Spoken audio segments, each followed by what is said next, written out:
Hello and welcome to the Ice Guys. This is the show that takes you into the world of the National Hockey League. Every game, every day, from a betting perspective.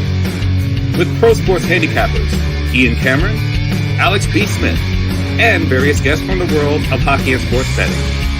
And now, here's your host, Ian Cameron.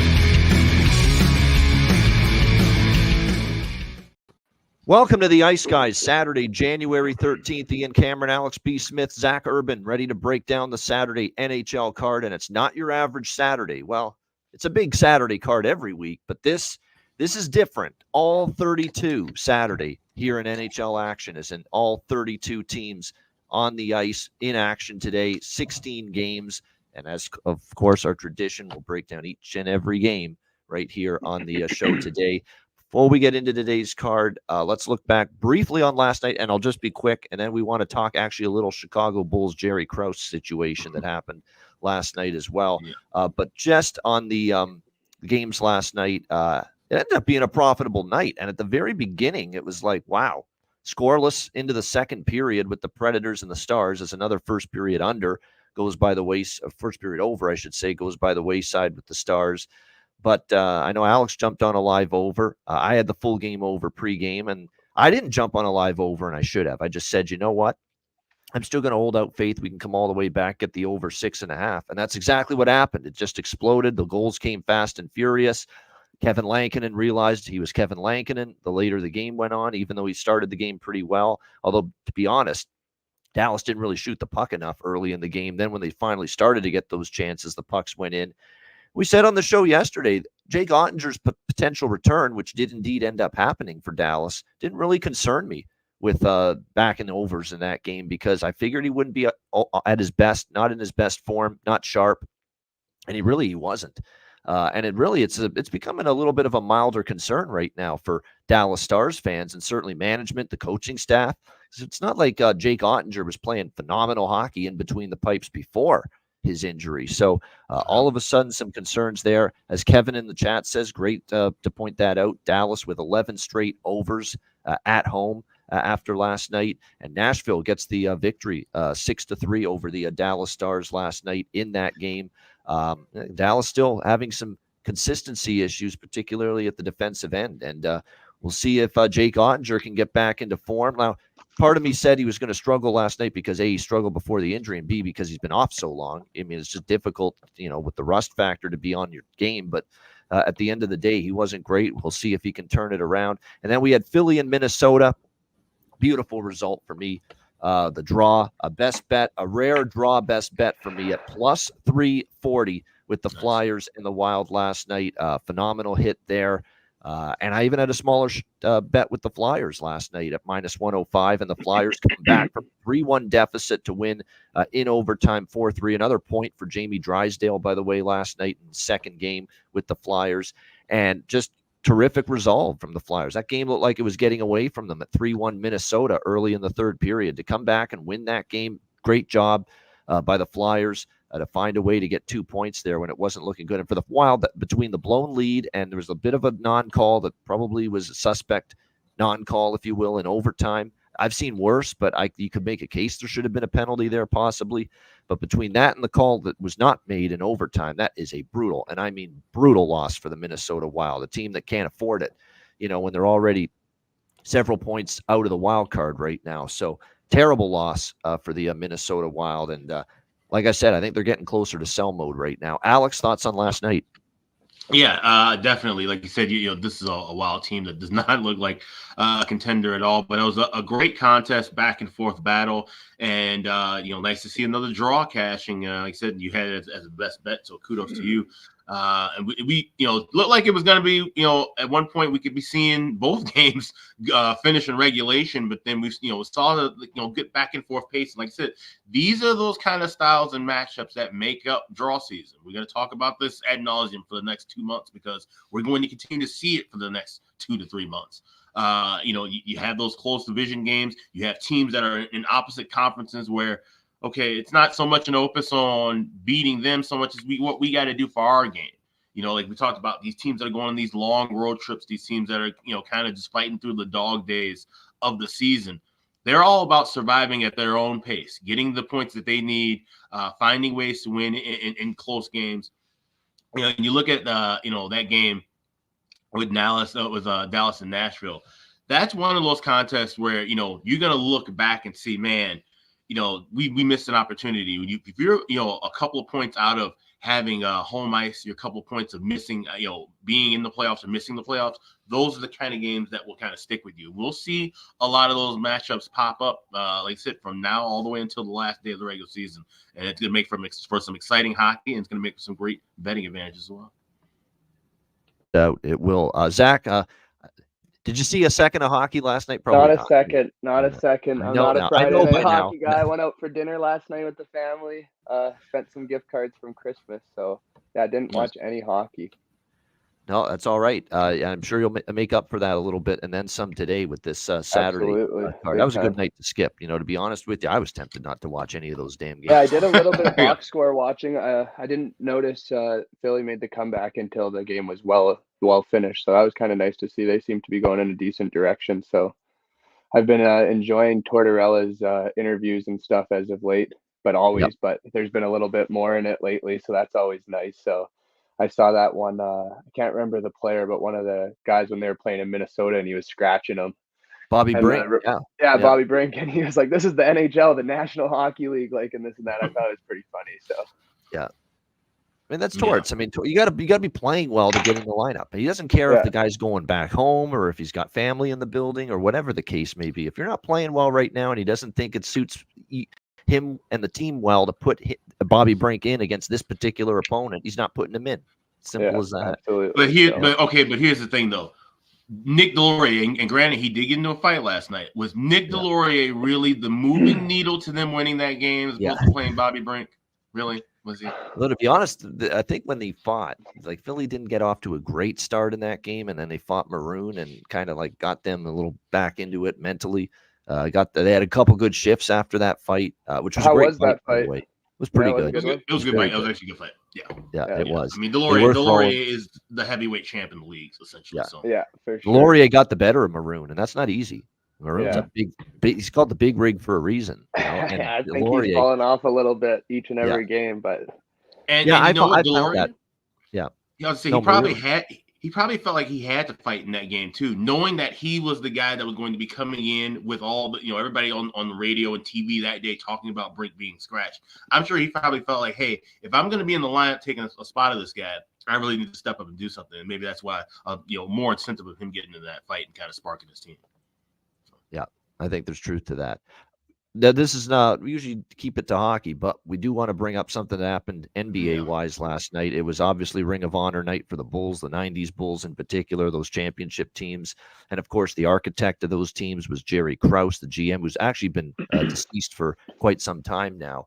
So, obviously, the time came, they had Kerr, Phil Jackson. They had all the great old Bulls from those teams. Michael Jordan was not there, by the way, but they had a video that he said, obviously they had a video thing with him involved, but he was not there for the event. But Jerry Krause was mentioned, and obviously he's the GM. Now, everyone that's watched The Last Dance and was a Bulls fan in that era knows that, yes, he put the team together and certainly had a big part in those 6 teams winning, but he also destroyed it. He took a sledgehammer and annihilated the thing in the 98 season, The Last Dance season, breaking it up possibly prematurely. I mean, there's still a thought and belief for me from, I watched so many Bulls games, NBA on NBC. I couldn't wait to watch the Bulls on the NBA on NBC back in those days with the great theme song and Hannah Storm and Ahmad Rashad and Bob Costas and Marv Albert and Matt Gukas. And way back in the early days of that Bulls run, Mike Fratello. I mean, my goodness, I still remember those great days and those great broadcasts, and the Bulls were on NBC all the time because the Bulls were just a national TV dynamo back in the Michael Jordan era. And I still believe that with that team winning the 6 championships, if Jerry Krause hadn't gone overboard to break the thing up, they could have had another 1 or 2 championship runs. And I'm not saying they would have, because you had Kobe Lakers, the Shaq Lakers, and all that come on the rise. And you had some other pretty good teams. You had the Spurs starting to come to the forefront with Duncan and Robinson.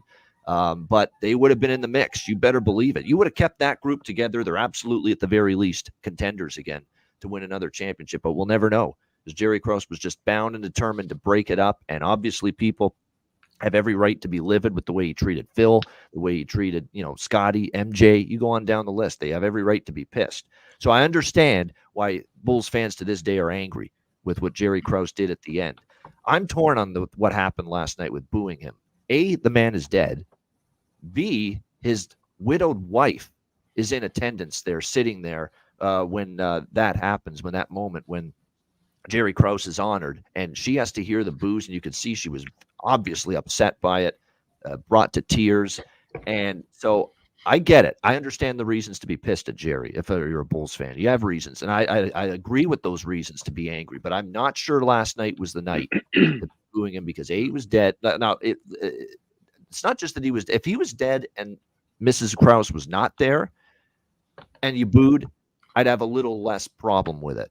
But you've got her there. I mean, my goodness, it's just such a tough scene with Thelma Krause there. His wife in the building there to hear those boos about her now deceased husband. It was tough. It was tough to see it. And I get the reasons for hating the guy or being pissed with him. I totally get it from a Bulls fan standpoint, but time and place. That's the way I see it. Alex, what did you think? Obviously, everyone's talking about it because it was just such a unique moment. Let me put it like that. Yeah, it is, and it was interesting. I was stunned to see how quick and how large the response was to this, because, and the reason why we're even talking about it now on the show is because we're going to tie it back into hockey. This happened in this building years ago, 14 years ago to be exact. I was in the United Center the night that they honored the death of Bill Wirtz, and there were plenty of boos, and you can find that video still there unedited and for all to see on YouTube. There was not nearly as much backlash as it was during the game of this Bulls game at halftime. I'm seeing this left and right on my Twitter popping up. Everybody was appalled by the Bulls fans. And listen, like you said, I don't think they realize this is kind of a read the room moment, even for the Bulls staff and putting this thing together. You have to know that there are people who are going to be upset when you mention the name Jerry Krause. That is going to be for eternity amongst Bulls fans, or at least until the generation of us and everybody older than me are gone.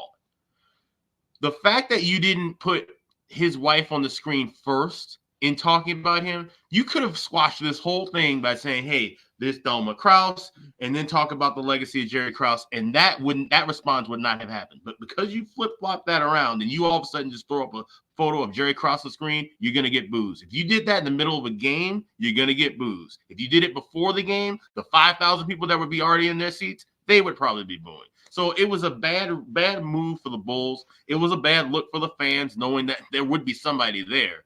But I thought it was really interesting how there wasn't nearly as much backlash for this when the Hawks fans booed Bill Wirtz. But yet when the Bulls fans booed Jerry Krause, now all of a sudden everything's uproar. I just find that very interesting. Yeah, you're right. They probably should have said they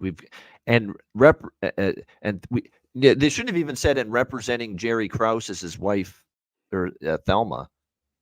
They should have said, here is Thelma Krause, and just get her name and image right away, immediately, and say Thelma Krause, wife of late Bulls GM Jerry Krause, and right away get her name. You would have had golf claps, and then they would have moved right along.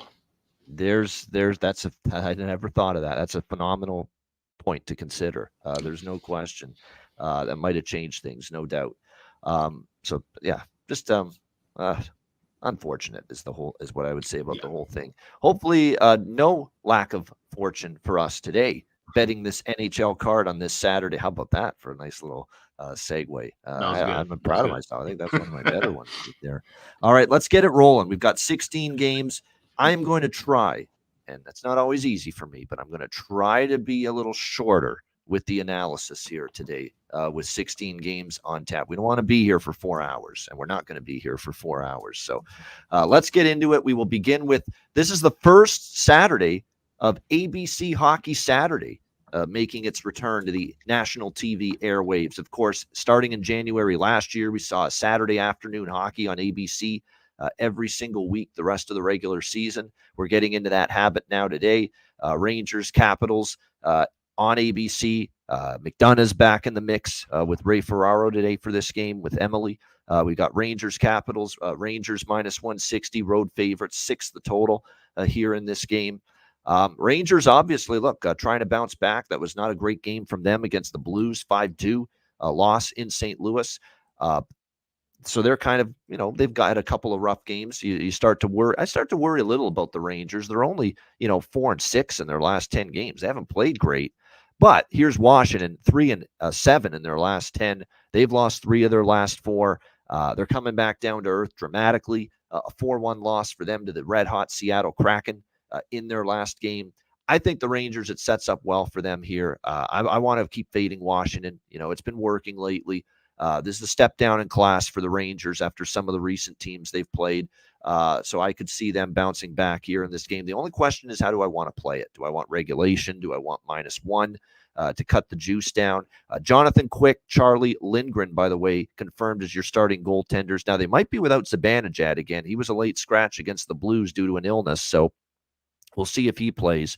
But for Washington, it looks like Wilson and Ovechkin, who missed the last game, it's going to go right to probably a few minutes from now when we see if they play. It hasn't been confirmed yet. We'll know probably when the teams take the ice for the pregame skate in a few moments. But I'm going to go Rangers team total in this one. That's the way I've decided to go about it for over 3.5 plus 115. It's a very good price, plus 115 for that over 3.5 with the Rangers. You look at Washington, too, when they've lost lately, they've given up at least 4 goals. Seattle scores 4. Carolina scores 6. Devils score 6. You know what I mean? I mean, when you've seen Washington's 5 of their last 6 losses, Washington has allowed at least 4 goals. So I'm going to go the team total route here with the New York Rangers in this one. Alex, what do you think? Rangers, Capitals? Yeah, I'm just keeping it simple. I bet the draw. I got plus 333 at Caesars yesterday. And 1 or 2 games that I bet yesterday because I knew it was going to be a big slate. Wanted to have some stuff early, and I will be watching it. Of course, I have it on the TV next to me. So if I do like anything live, I'll mention it in the chat and mention it on here. I'm looking kind of at that first period over. Already getting $1.20, but I think we can, like I said, wait a couple minutes, try and grab that plus price. I also want to see, like you said, what the lines are looking like, and I want to see kind of the pace of play. We're getting into this second half of the season now where a lot of teams are going to be playing more day games. These 2 teams are used to it already. But I just kind of want to just, analyze and see the pace of how these teams start with these day games. That's something I'll be doing for these Saturdays and Sundays kind of in the next couple of weeks, looking at how teams get rolling and just their kind of pace of play overall with some of these matinee starts. And Vinny Trocheck, you better believe it. Goal, assist, points, whatever you can find on Vincent Trocheck right now. Props for the New York Rangers. That guy is on a heater right now. What do you think here, Zach? Rangers, Capitals? I'm going to keep it easy and just go Rangers regulation money line. So I think they're going to get a bounce back game. They're coming in here with a 3-game losing streak. So hoping that they get a bounce back. Quick's in net. So going regulation for the Rangers. And I like it because you're going to get the better price, obviously, than the minus 160. So, and I know Quick is in net. Quick has not been nearly as sharp the last few starts. But Washington, if you go and look at Washington stats, not only goals per game, one of the worst in the NHL, all the analytics point to the same thing. Scoring chances per game, expected goals for per game. They're still, every offensive category, they're at or near the bottom in the NHL.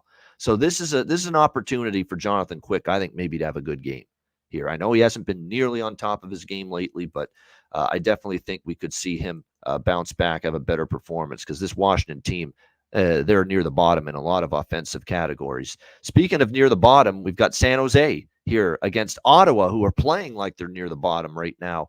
What a dandy here for our second of the 3 matinee affairs. Ottawa minus 250, home favorites, 6.5 the total in this game.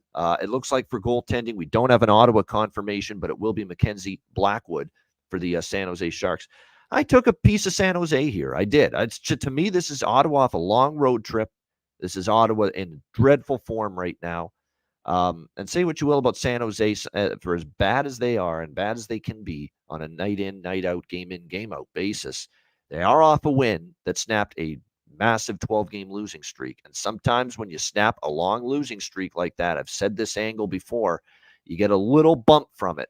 And I don't know how long-term it's going to be. They'll go back to losing pretty quickly, I would think. But I think for one game against an Ottawa team that's got 0 and I mean zero confidence right now, San Jose's got at least a puncher's chance in this game, and that's all I need here at plus, again, 200 is what we're looking at. I got upwards of plus 220 at Pinnacle with this San Jose money line. It's not a significant stance for me or position, but I just thought minus 250 coming off a very long road trip, struggling like the Ottawa Senators are right now, just absolutely outrageous for them to be laying this kind of price. So, and they actually, San Jose, not last year, but I believe 2 years ago, they won in Ottawa. So I'm going to take a shot here, San Jose plus that price in this game.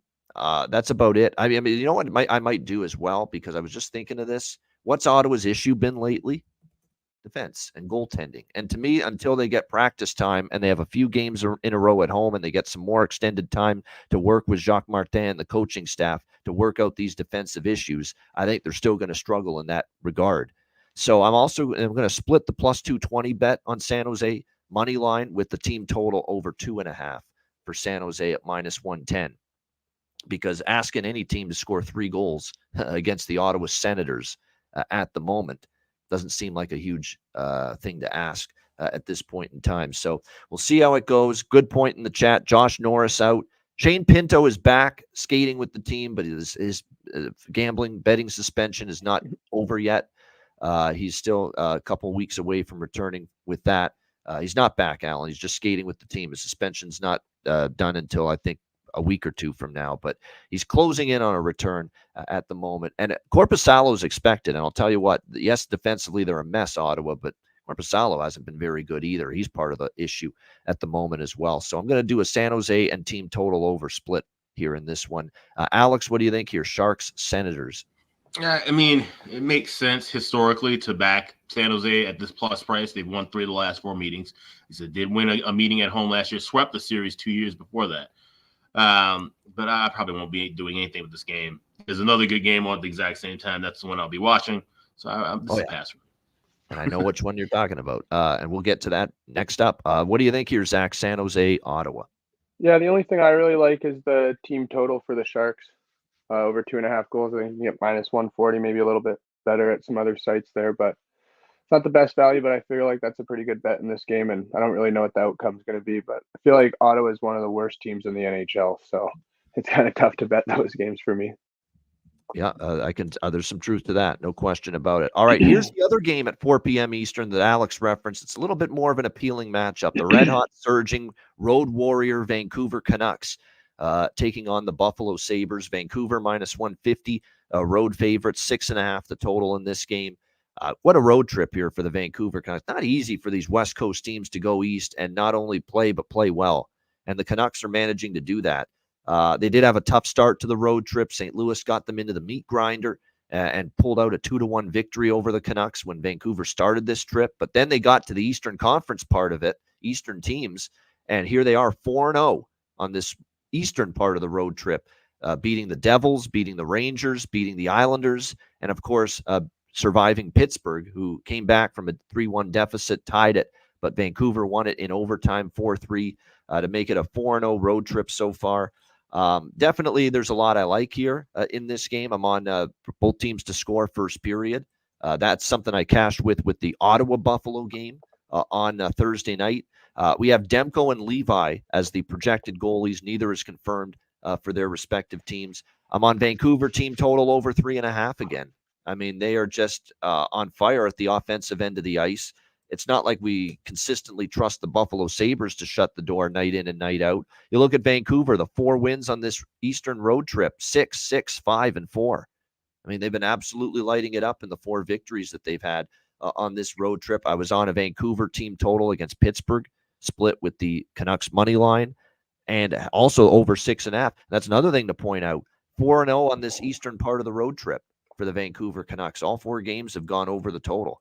And here's Buffalo again. We've talked about this. They've only strung 2 wins together twice all season. And, of course, they're off that 5-3 win against Ottawa. But how much credit do we give Buffalo for beating Ottawa, who just can't get out of their own way right now? I am not taking the money line this time. Minus 150 is just a little too rich for my blood. I'm just going to go team total, over 3.5, minus 116 with the Vancouver Canucks. Both teams to score first period. And thanks to the betting markets doing the work for me, because this total opened 7. It's now had some under money, which I disagree with, dropping it down to 6.5. I'm now going to get in on 6.5 here with the over Canucks and Sabres. Canucks, like I said, 4 straight overs on this road trip. You look at head-to-head between these two teams as well. Very over-heavy. 6-2 to the over in the last 8 meetings. And look at these games in Buffalo head-to-head. 5-4 Canucks, 5-2 Sabres, 6-3 Canucks. Lots of goals in Buffalo when these teams meet head-to-head. So over 6.5. Thanks to the betting markets for dropping this goal, this total from 7 to 6.5 for me.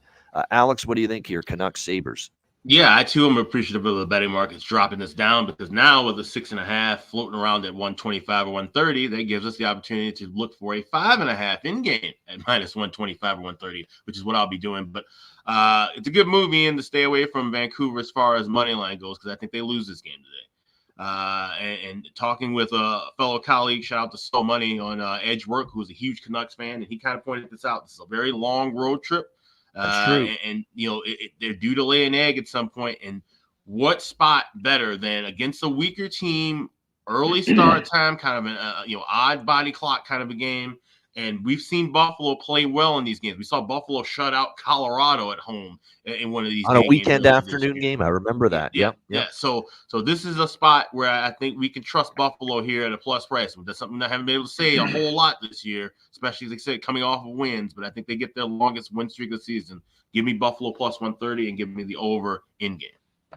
All right. Well, he's got guts, because as we've said, the Sabres team stringing wins together, it's been pulling to get that to happen on a consistent basis. Well, we'll see. And I agree. There's going to be – are you just going to roll right through this entire road trip if you're Vancouver without a little hiccup, a little speed bump? You might.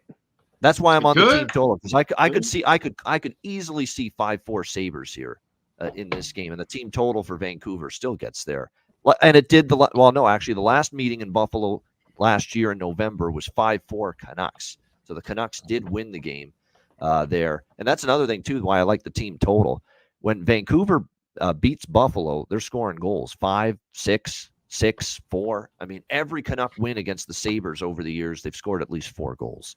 So that's why I like the team total. But I understand the concerns about the situationals here. It's a long road trip. You're just going to keep on rolling here if you're Vancouver. Well, they are the better team, but at some point, usually when you've been on the road and traveling this long, this many different spots, although it does help them, I think, that the New York Rangers, Islanders, Devils trio was in the same vicinity.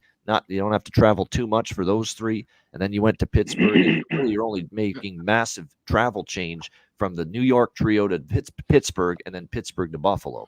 So we'll see how it goes for them tonight, the Canucks, with that.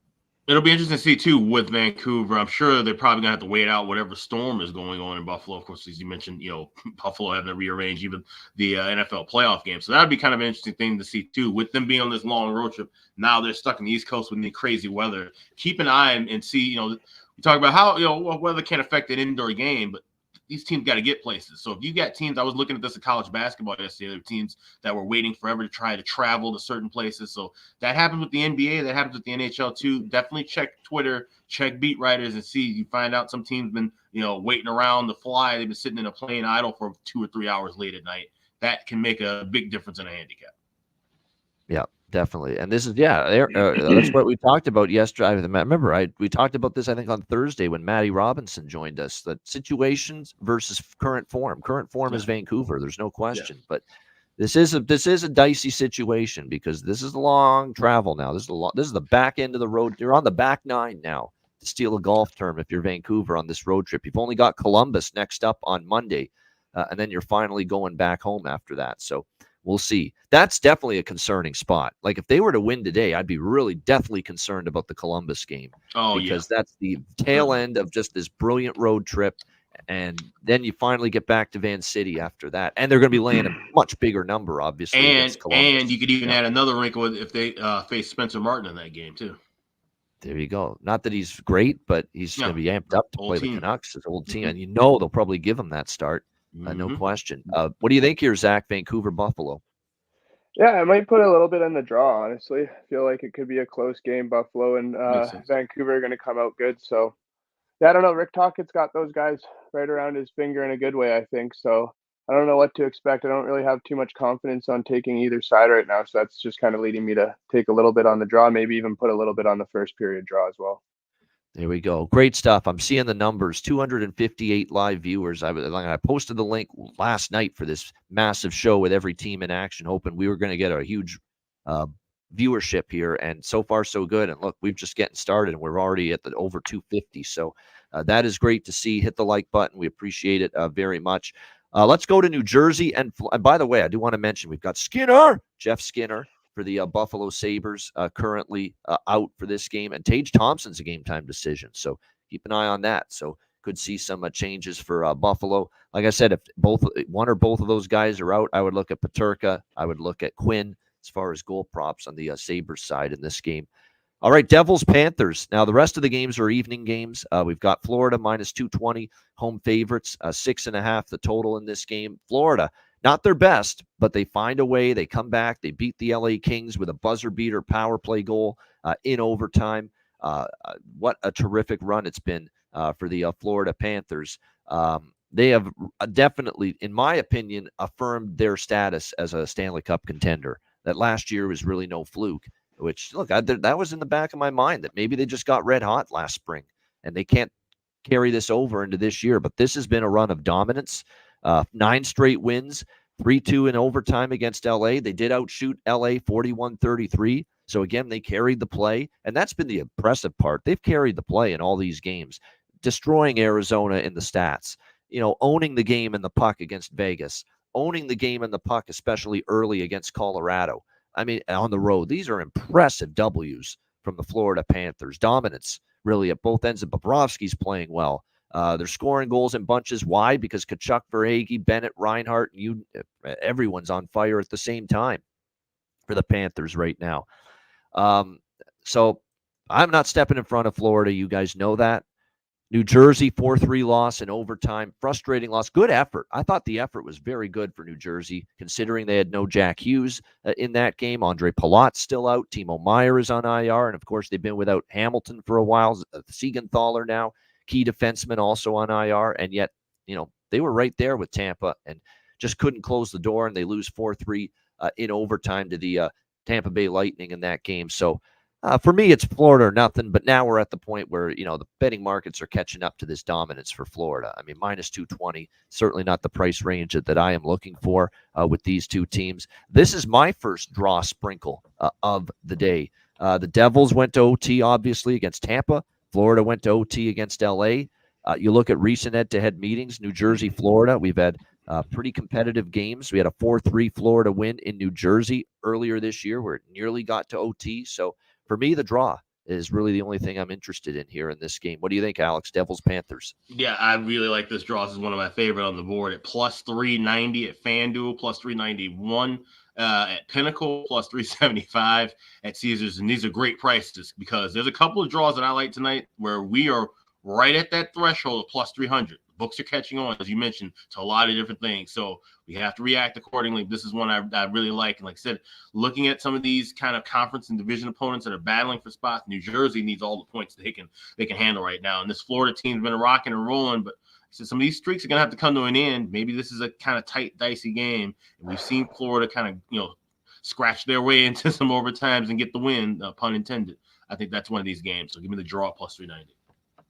I agree. I think the draw is live here in this one for sure. And I think New Jersey's got a better chance to compete with Florida in this game with Nico Dawes, believe it or not, in that. Like, to be honest with you, I'm not a big Vitek Vanacek fan of what I've seen from him this year. And at least with Nico Dawes, he's had some decent starts. He had a tough matchup the last time we saw him in net against Vancouver last weekend. He's kind of struggled there a bit, but, he's had some good starts before that. So I think an opportunity for him to have a decent outing and give the Devils a chance here in this game here. As far as props, there's a lot to like. Anyone I mentioned before for Florida, Bennett and Reinhart and Verhaeghe and Tkachuk. I mean, you can't go wrong with any of those props right now. For New Jersey, I'm telling you what, Dawson Mercer stepped up the last game, contributed. Eric Howell's up the lineup now for them, no question about that. And especially Michael McLeod. He has become such a terrific player. He looks like he is ready to center that second line with some of these injuries. 4 points and 3 goals in the last 4 games for him. Can't say enough about Michael McLeod. Very few talk about him because he's been a depth player most of the time, but he has been so important for the Devils, and he's playing well right now, and he's been a threat to score every game lately. Zach, what do you like in here, New Jersey, Florida? I'm probably just going to watch the game, honestly. I don't know if I'm going to take a side. Maybe get some player props. Reinhardt anytime goal is probably something to look at. That guy's been on fire. I don't know what the props are for Barkov, if it's a half point or a full 1.5 or not. But I'm looking at player props. Probably going to see how the first period goes out and maybe catch an over bet live. All right, good stuff. Looking for maybe some live opportunities here is Zach in this one. And like I say, it's been an impressive run for those cardiac cats. And like I say, that's what we call them again after that comeback win. Yeah, I didn't bet Florida, but because someone asked in the chat, there we go. There we go. We'll do a Panther sound for everyone. Everyone loves hearing that. All right, Pittsburgh and Carolina. Carolina minus 145 home favorites, 6.5 being the total here in this game. Obviously, the Pittsburgh Penguins, a valiant effort, I guess, against Vancouver. You can say they had a really rough start, but they managed to get a point out of that game when it didn't look like it at one time. And it ended up being a 4-3 win for Vancouver. They fall short in the comeback bid. I will say this, if not for a great save with the left pad by Thatcher Demko on Sidney Crosby, late in that third period, I mean, definitely it could have been a Pittsburgh win. But nevertheless, Canucks won in OT. Pittsburgh trying to get on some kind of streak, and that's what it's going to take right now. And the Penguins just don't seem to have it in them. They're 20-20. Exactly 500 for a reason. They just can't put win streaks together. I think their longest win streak of late was 3 in late December, and they've been kind of in a win one, lose one pattern ever since. Now they are off that 4-3 loss in OT against the Canucks. We'll see if they're able to bounce back here in this one. They did play Carolina twice earlier this season. Carolina a 4-2 win here in Raleigh, and Pittsburgh actually got a 2-1 shootout win at home against Carolina back on December 21st, right before Christmas. So we'll see if they can beat this Carolina team again. As we know, Kochetkov is out indefinitely in concussion protocol, and we don't know his return. It's unknown at this point. We know Freddie Anderson. I'm willing to bet right now we never see that guy again the rest of the season. That guy heals from injuries like a goddamn snail, Freddie Anderson. So, good luck finding him again this year. He's probably bouncing around some hospital and infirmary ward, place to place, trying to heal up whatever's ailing him right now. But nevertheless, you know what that means. It means Antti Ranta's the guy right now for the Carolina Hurricanes. And with the season Antti Ranta's had, ups and downs and injuries and really less than stellar play in net. I mean, he's coming into this game here struggling all season, really. 3.27 goals against average, .862 save percentage for Antti Ranta coming into this game. That being said, his opponent in net tonight, Tristan Jarry, he wasn't great against Buffalo in that game the other night, or his last start, I should say, against Buffalo. Washington, he gives up 3 goals on 7 shots and gets pulled in that game. He does end up playing, I guess, okay in relief of Alex Nedeljkovic in the game against Vancouver the other night. But, it's not like he's been tearing it up in between the pipes either. So I'm on over 6.5 here. And I think both teams to score in the first period, probably a decent look in this game. But I think we're back to Carolina overs, because the one thing with Carolina is, and I was on these overs a bunch the last time Ranta had to get start in, start out, especially in December. They were an over machine, and they've still gone over 3 of their last 4 games. Their offense is humming. I mean, Svechnikov and Aho are rolling. Burns is chipping in from the blue line. Stefan Nason is giving them some depth scoring. Jarvis scored the other night. Jack Drury gets a goal the last game for Carolina. So they are having no issues finding the back of the net right now. And I think they'll do so tonight against Pittsburgh. And I think they know they have to score more goals to support a guy that's had a rough season in Antti Ranta in net. So I like both teams to score first period over 6.5 as well in this game. I'm off a side.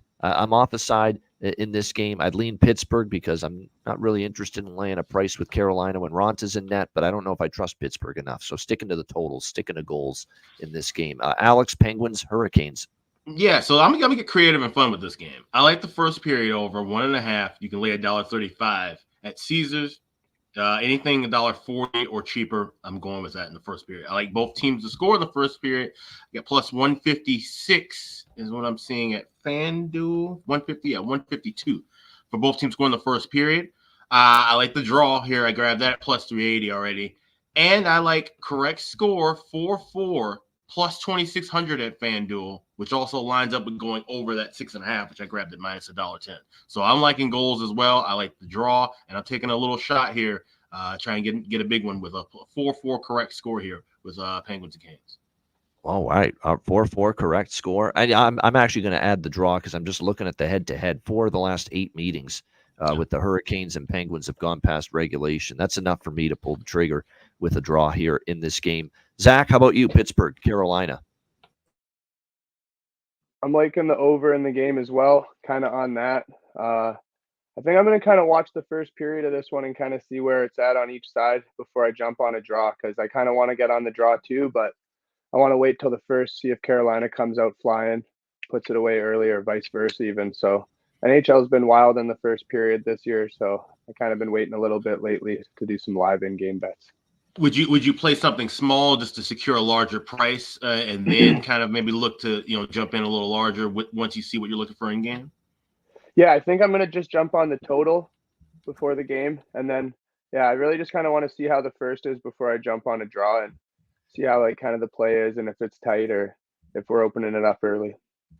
Yeah, that's a good approach. Yeah, and like I say, and that's a thing we always try to mention every now and then. We love to give out pregame bets, but there's going to be those games every now and then you don't have a strong pregame thought. Yeah, and sometimes just waiting to see how the game unfolds early will trigger a live bet, and sometimes that's the best option.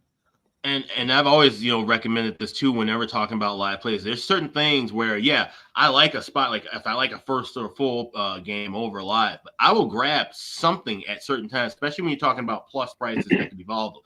You may not look at another 380 at any point during the 60 minutes that game is played. So to grab 380 now, even at the smallest, you put 0.1 of your unit on there, and then you can adjust accordingly. In that way, okay, even if you lost a 0.1 unit, or you win it, even if you didn't see what you wanted to make a full unit or half unit, or however you wanted to add on, but at least you were able to grab some of that value in pocket, and then not just all of a sudden, oh, well, now I like the draw, but I can only get 250, or I can only get 220.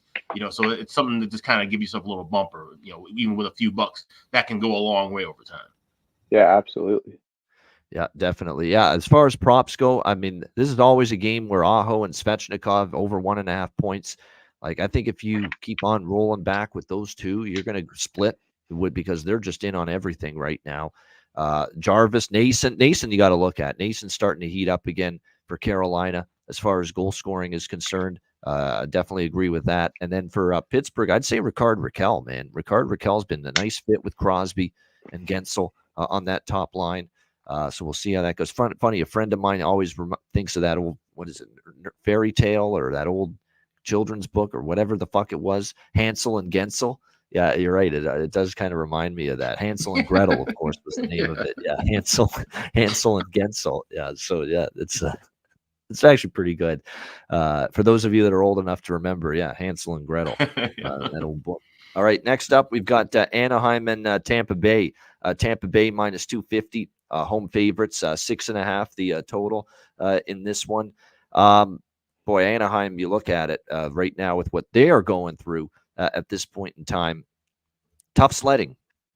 Tough sledding is definitely what we would say about them at the moment. They're banged up. They've got 2 of their best defensemen, Minchikov, and this Tristan Luneau is going to be a good player too, and he's out. And they just traded away Jamie Drysdale, of course, who's off to a great start in Philly in 2 games. So they're short-handed a little back in the back end. John Gibson's now day-to-day due to injury. Zegras is still on IR. Max Jones on IR. The good news is Troy Terry is back, so at least they get a little reinforcement there with him returning. Lucas Dostal confirmed in net, and Vasilevsky, of course, is back in goal tonight for Tampa Bay, as expected.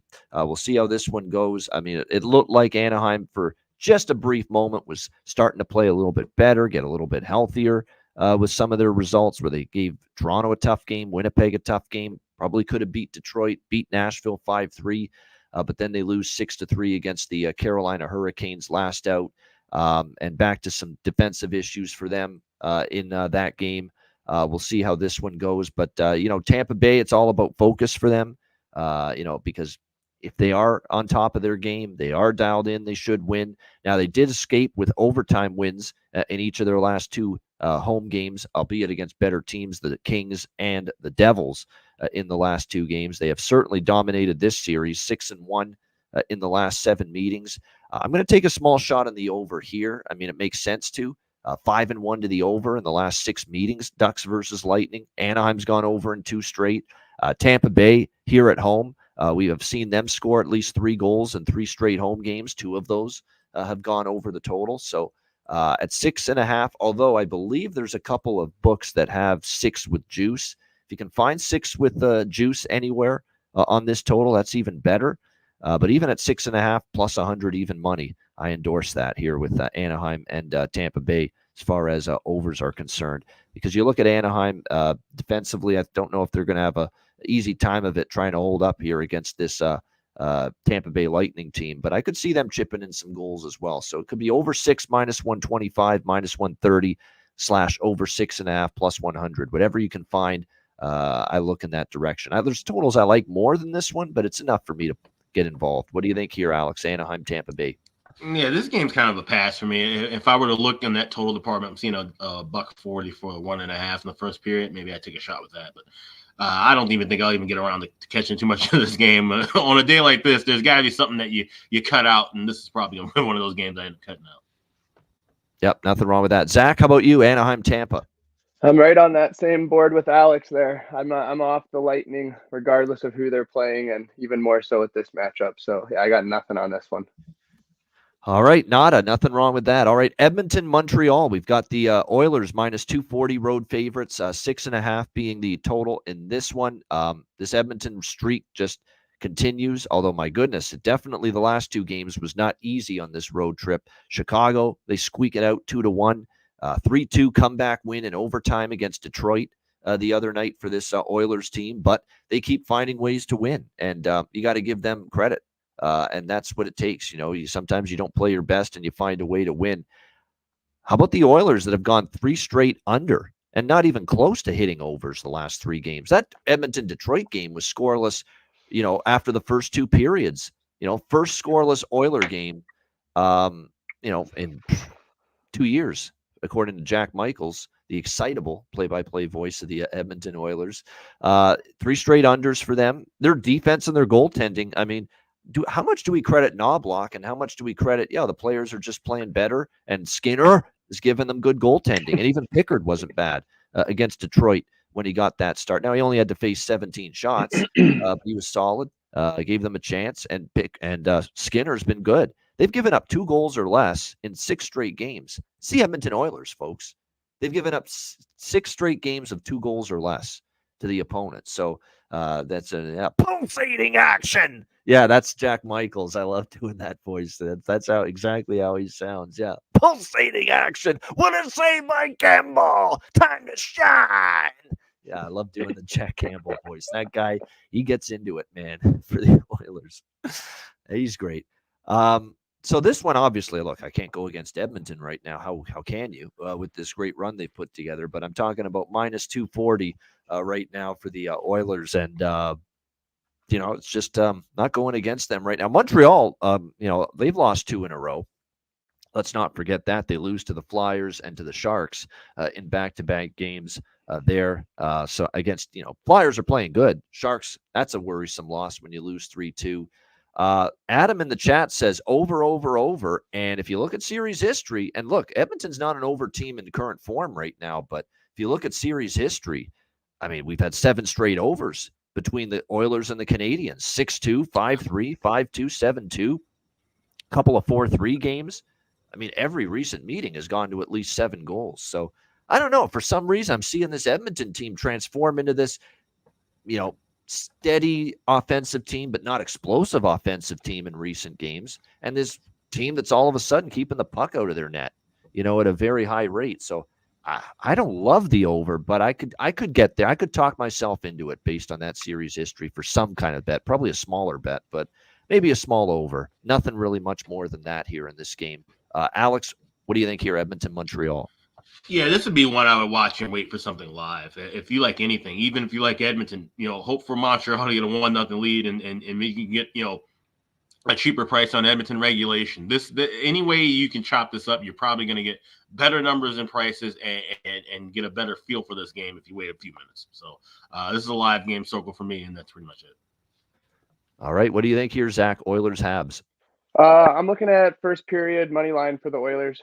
Got them at plus 125 to win the first. So Right. I think they're rolling. I don't think Montreal has been playing very good, obviously, as of late or as of all season. So I'm going on that. And I might even look at McDavid over 2 points in this one for a player prop. Yeah, I mean, Edmonton puck line to keep the good vibes going. They might want to have a better, start than they had against Detroit. It was kind of a lethargic, sleepy start for the Oilers. That's kind of where my head's at. I feel like they're going to want to try and get off to a hot start and then maybe cruise. I'd even consider looking at them -1 in the first period.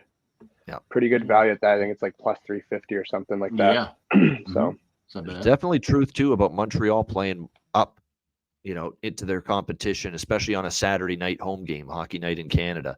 That there's a lot of those Canadian teams like coming in there to play though too, right? And when you got some big stars like McDavid and hopefully Draisaitl can have a good one. Look at last Saturday, 4-3 they beat the Rangers in a shootout on a Saturday night at home last week. So there's truth to that. There's no doubt. So maybe the over does make, and that game went over the total. So maybe the over can get there here with the Oilers and the Canadiens. Speaking of, by the way, that's one of the early hockey night in Canada games. And this next one is the other one, Colorado and Toronto.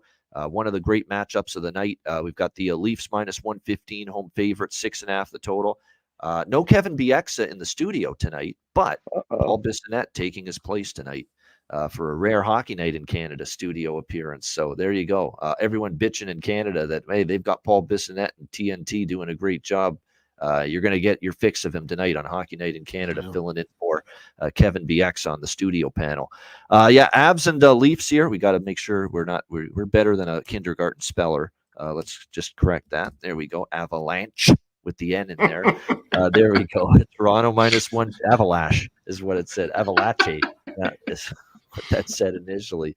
There we go. That's better. Toronto -115, 6.5. Look, overs are the clear play for me in this game. I mean, Colorado's scoring goals in bunches. This Martin Jones, pixie dust right now is starting to wear off just a little bit. Not that he was bad against the Islanders, but, he gave up 4 goals and, he's given up a few more goals lately. He's in net confirmed tonight. Georgiev for Colorado, who I can live without Georgiev.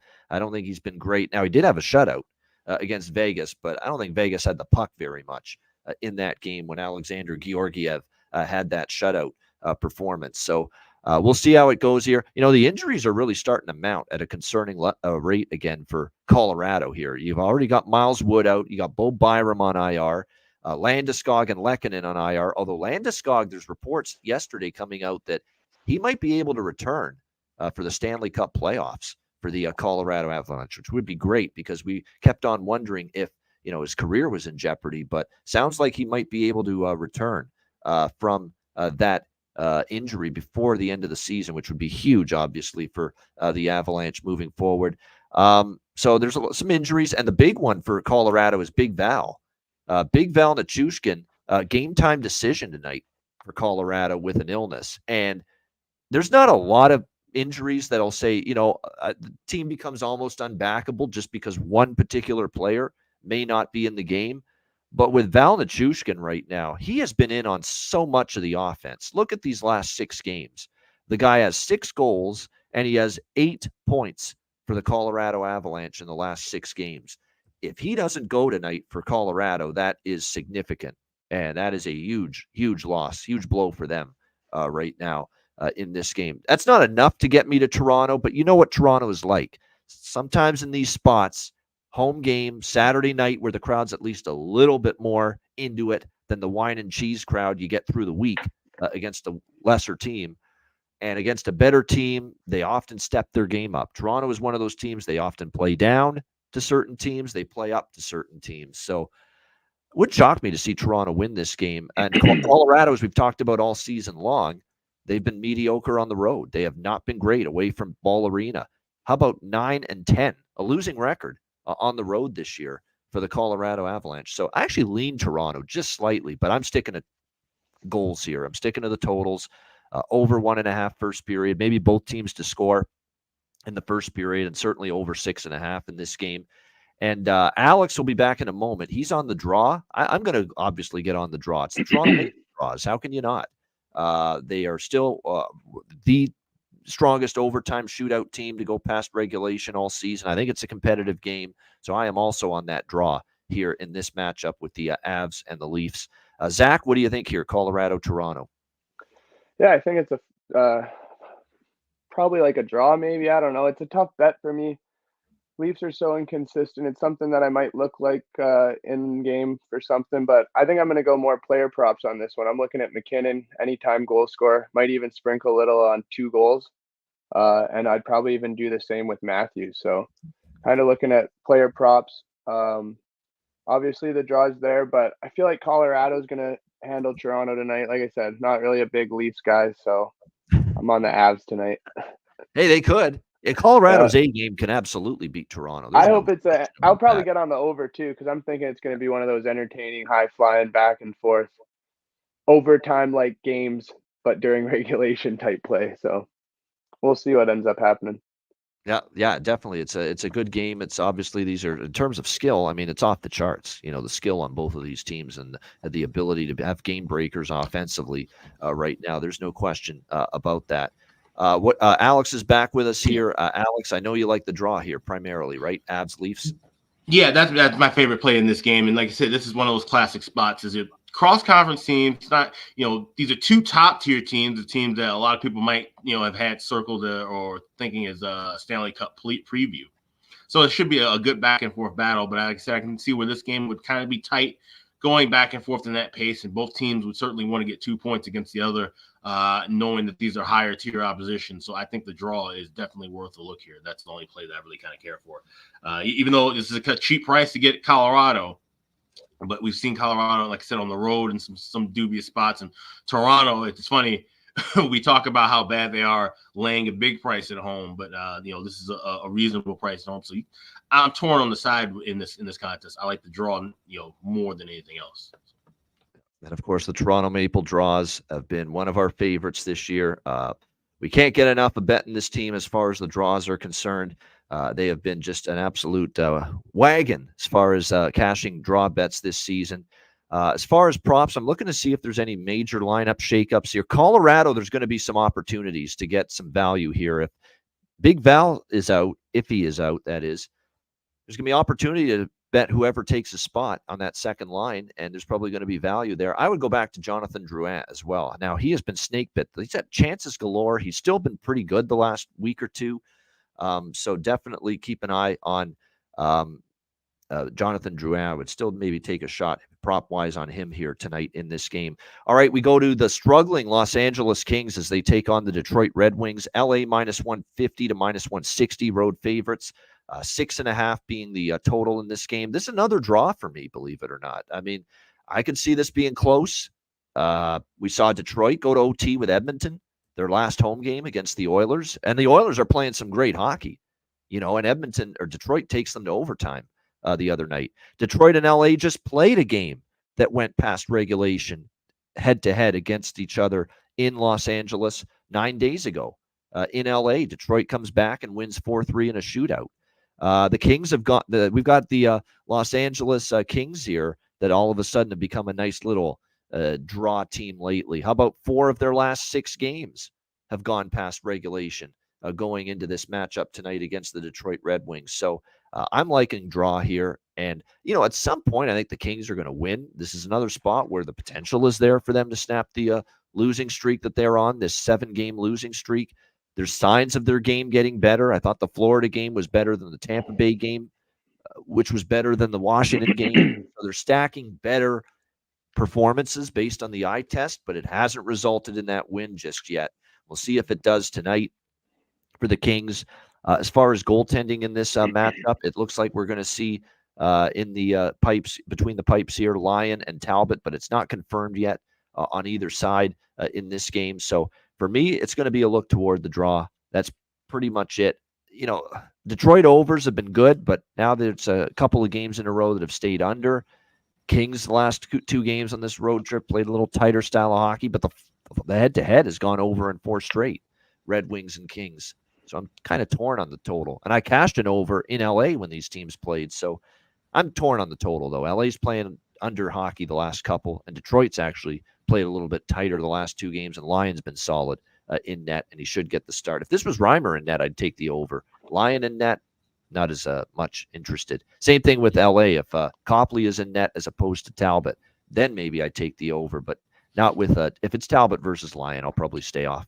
What do you think here, Alex? Kings, Red Wings. Yeah, I grabbed the draw this morning, plus 370 at FanDuel. Like I said, yeah, Kings are playing better efforts, but they're still, finding these ways, playing these close games. And like I said, against the Detroit team, I definitely feel like this would be kind of a tight effort, especially late in the contest. So 370 is a good enough price for me with the draw. Kind of lean with both teams to score in the first period too. I know Detroit's been a hot team with that first period overrun, so not really going to lay the 1.5. I might just take a shot with both teams to score and then try and grab a 1.5 in game. Zach, what do you think here? LA, Detroit. I'm going with the Kings. Kings in regulation. I think they're going to bounce back. I think they kind of peed that one down their leg a little bit against the Panthers, although the Panthers are known kind of to do that. So it's hard for me to bet against the Wings because I like the Wings, but I'm going to ride with the Kings on the road again. So hopefully they can bounce back and get on that winning note. All right, there we go. Kings on the road to finally snap the streak and get back on track. It's going to happen. And when they get that win, watch them rip off like 6 in a row or 7 of 8. They'll go on some kind of run. I'm just waiting for that, that other shoe to drop, get that win to snap the skid, and then they'll probably be a little bit of a bet on team at that point. Get on a little bit of a hot streak. Certainly they have the potential in them to do that.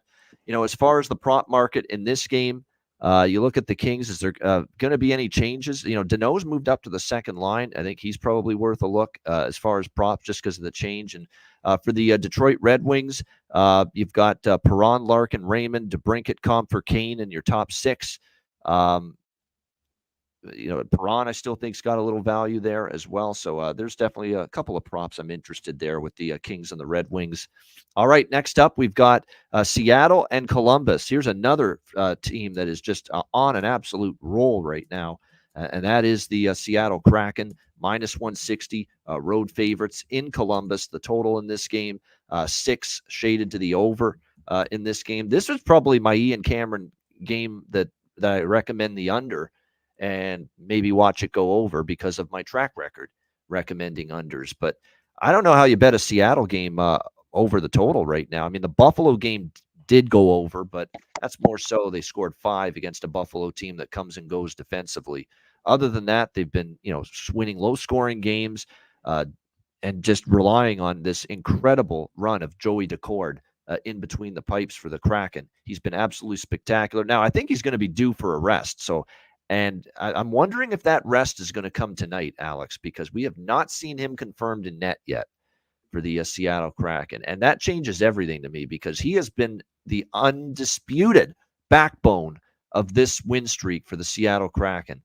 And I'm not trying to say the offense hasn't played a part. They've been solid, and the defensive play in front of the goalie has been good, but Decord has been the biggest reason and factor for this Seattle win streak. He's been that good during this 8-game win streak. And if he's not in net tonight for the Seattle Kraken, I'd have a harder time getting to the window again with them, with Drieger. And I know Drieger, the last time we saw him in net in his first game in a couple of years, he was spectacular.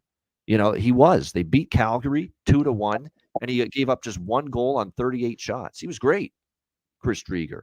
Hats off to him. That being said, I'd still rather back Seattle with Joey Decord right now as opposed to Chris Drieger. So I'm waiting on that news as far as the goaltending in this game here, Seattle and Columbus. But I'm definitely Seattle or pass. Regardless of the goaltending situation, I'm more likely to pass with Drieger. With Decord in net, might do a team total over 3.5, -1 or regulation split is probably what I'll end up doing. But again, waiting on that goalie confirmation for Seattle. Tarasov, by the way, will get the start for Columbus tonight.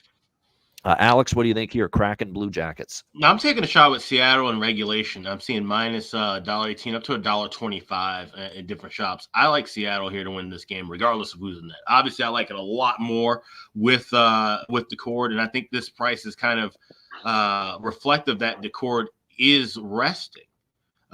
So if we do see a flip flop where the cord comes back in, we will see this line probably move up another 20 cents for the full game, and certainly another 25 cents to regulation. So I'm playing this kind of almost preemptive of maybe we do see the cord out there again, but even if we don't with Drieger, I trust him in this spot to get a win. This team's been just rolling hot, and I think right now that momentum, regardless of who's in net, is just kind of carrying around throughout this whole team. So Seattle in regulation. All right, Seattle in regulation, and that's what I'm going to do. Certainly, if DeCord's in net, I'm going to do either a -1 or regulation, one of the two, split with a little team total. And Adam does throw a good stat about, for those of you interested in the team total, over 3.5. And Tarasov has allowed 4 goals at least in a lot of recent starts, especially at home. So, and they did score 4 against Washington. That's the thing with Seattle. Seattle's dicey with the team total. There'll be some games they win and they only score 2 or 3. And then there'll be a few games like the Washington game and the Buffalo game where they can get you at least 4 goals. So this, to me, against, a weaker defensive team, this could be one of those games where maybe we can trust the Seattle Kraken to get 4 goals tonight against the Blue Jackets. What do you think here, Zach? Seattle, Columbus? Yeah, I'm with Alex on this one. I like the Seattle in regulation. So regardless of who's in net, they're one of the hottest teams in the NHL right now. So probably playing with a lot of confidence. Might wait till in game to look at over bet, seeing how it starts again. Maybe see if I can get a little bit lower on the total of 6 there. So might look at something like that after 1. All right, good stuff indeed. So we'll see how it plays out here with the Kraken and the Blue Jackets. Interesting matchup with, obviously, this red-hot Seattle team right now. All right, next up, we've talked about how, we had a draw last night in one of the 2 games. We had a huge night of draws on Thursday. Thursday was insane as far as draw bets cashing in, one after another. It was a hell of a night for those of you that like draw bets. And one of the teams recently that has really, and I mean really, ramped up their volume of games going to OT or a shootout is the team that I cashed a best bet winner with on the draw last night, and a team that is back in action tonight on a back-to-back. The Philadelphia Tires right now taking on the Winnipeg Jets. We've got the Winnipeg Jets -190. Home favorites. The total 5.5 here in this game. Back to the draw for me. Simple as that with the Philadelphia Flyers. And look, Winnipeg had a little lethargic in their game against Chicago. No question about that the other night. And that one nearly got into overtime. And then, of course, Ehlers wins it with about a minute left to give the Jets a 2-1 regulation win over the Blackhawks. But I'm going back to another draw here with this Philadelphia Tires team here. Flyers, of course, is what I'm talking about. And I like it. That's pretty much it. As far as the total, no, I was shocked we saw an offensive explosion of that magnitude with the Philly-Minnesota game last night. I did not expect that in the third period. But it's not exactly, I'm not convinced we're going to see another offensive explosion tonight with Philly. Winnipeg with Hellebuck, it looks like, will be in net. Remember, Brossoit got the start against Chicago the other night. And then Sam Ersson is going to be in between the pipes here for the Flyers. He's actually played better lately, and that guy has got some ability. There's no question about that. He just got to get a little more consistent. We'll see if he can do that tonight. By the way, Mark Scheifele out for Winnipeg tonight. He is unavailable for this game. And a possibility, too, that Nikolai Ehlers won't be either. Upper body injury for him. Ehlers will be a game-time decision, and Mark Scheifele already ruled out for the Winnipeg Jets tonight. And they're already without Connor, and I know they played great without Connor, but now you got Connor out. Now you got Scheifele out with the lower body injury. You also might have Nikolai Ehlers out, so that's a lot more offense missing here tonight for the Winnipeg Jets. So draw for me in this one.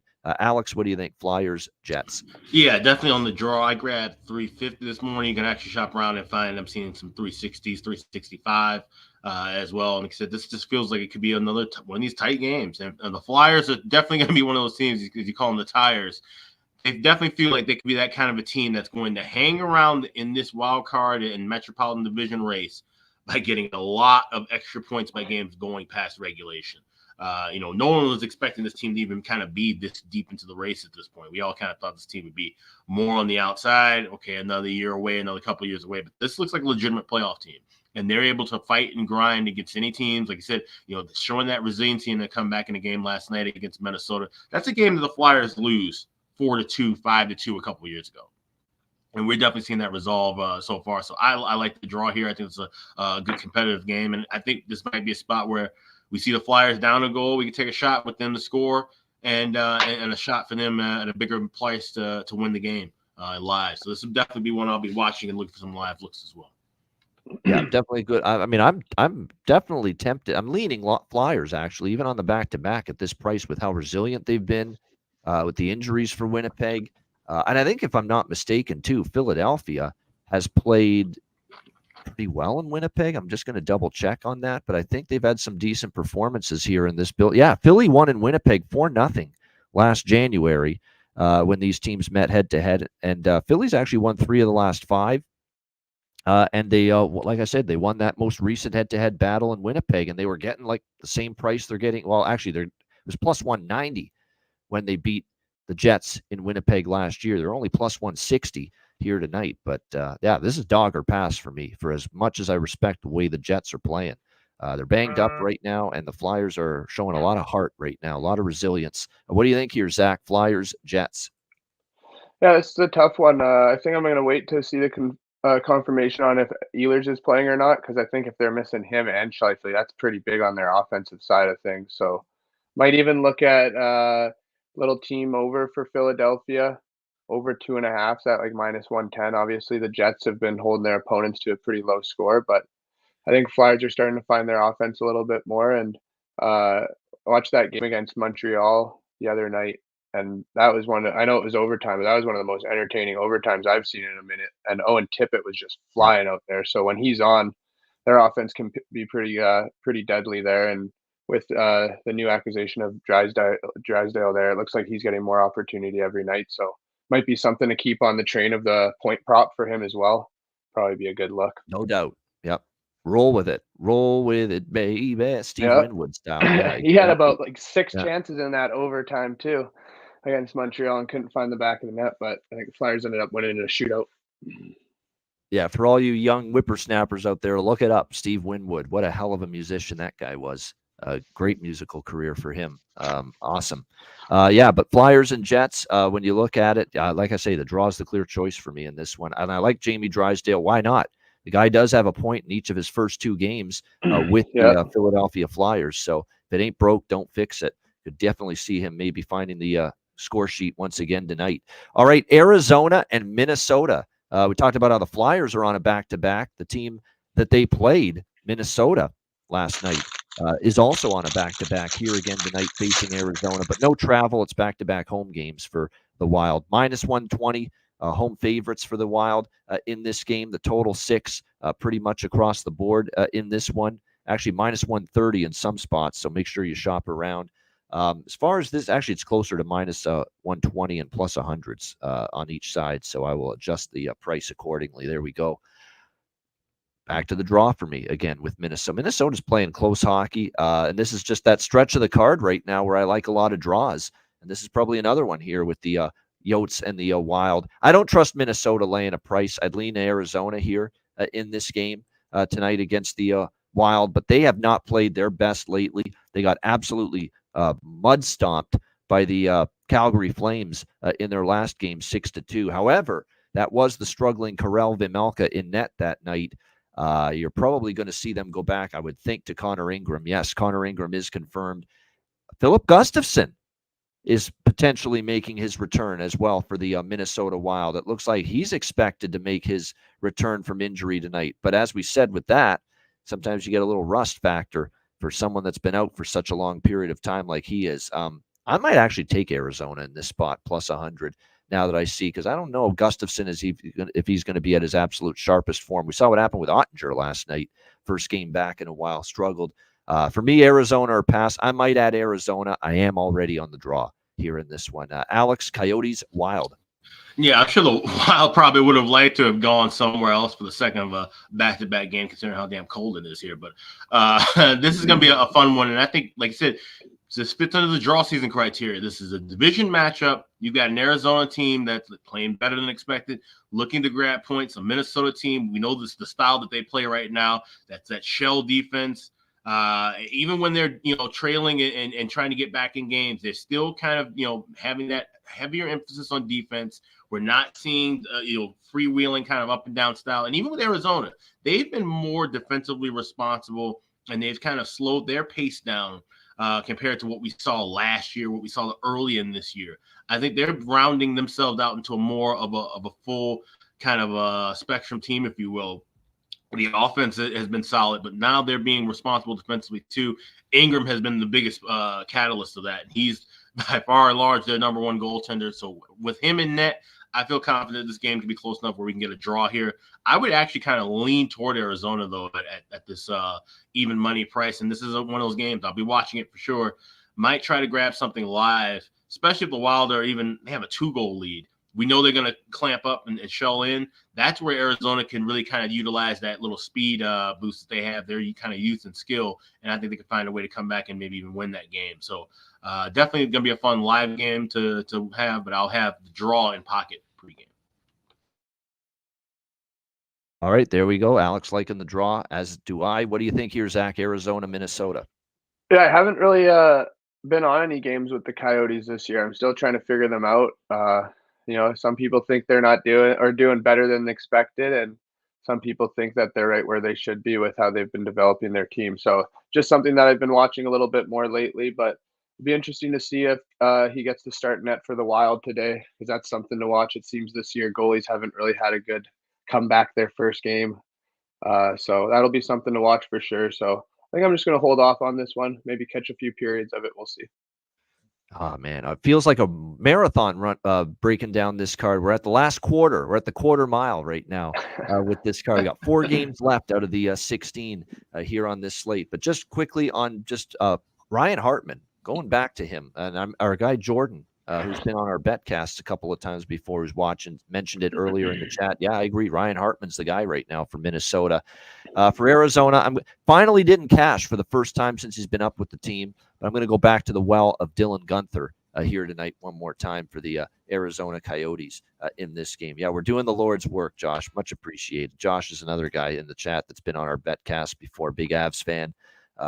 Appreciate it. We love doing it. It's not just that we're here for the people. We actually enjoy it. There's no doubt. We enjoy every show, every day we get to break down the card. Yes, we do. Dallas and Chicago next up. Stars minus 280, road favorite, 6 the total.